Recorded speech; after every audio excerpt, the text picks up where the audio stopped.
Hi friends, ఈ వీడియోలో నేను మీకు చికెన్ కర్రీ ఎలా తయారు చేయాలో చూపిస్తానండి. ముందుగా ఉల్లిపాయ ముక్కలు, పచ్చిమిర్చి ముక్కలు, అలాగే చికెన్ శుభ్రంగా కడిగి తీసుకోవాలి.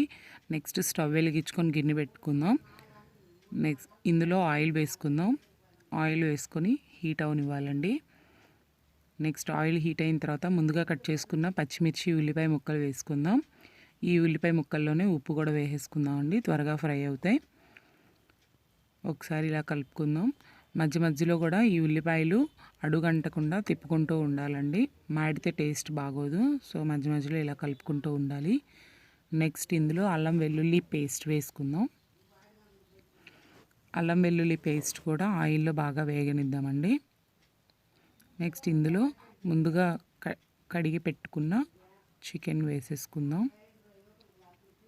ఒకసారి కలుపుకొని పసుపు వేసుకుందాం. పసుపు వేసుకున్నాక మూత పెట్టుకుని మగ్గించుకుందాం అండి. చూసారు కదా, ఇలా మగ్గిన తర్వాత ఇంకా వాటర్ అనేది ఇంకా బయటకు వస్తుందండి. బయటకు వచ్చేంత వరకు కుక్ చేసుకోవాలి. నెక్స్ట్ ఇందులో కారం వేసుకుందాం.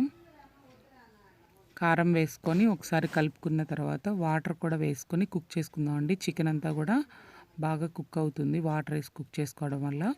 చూసారు కదా, ఇలా వాటర్ ఫుల్గా పోసుకొని కుక్ చేసుకోవాలి.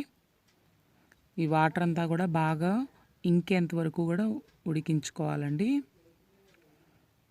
గ్రేవీ అంతా కూడా చిక్కగా బాగా గ్రేవీ ఎక్కువగా వస్తుందండి ఈ స్టైల్లో చేస్తే. మీరు ట్రై చేసి చూడండి. ఫైనల్గా గరం మసాలా వేసుకొని దించేసుకోవడమేనండి. నెక్స్ట్ దించేసుకున్న తర్వాత ఇందులో కొత్తిమీర కూడా వేసేసుకుందాం.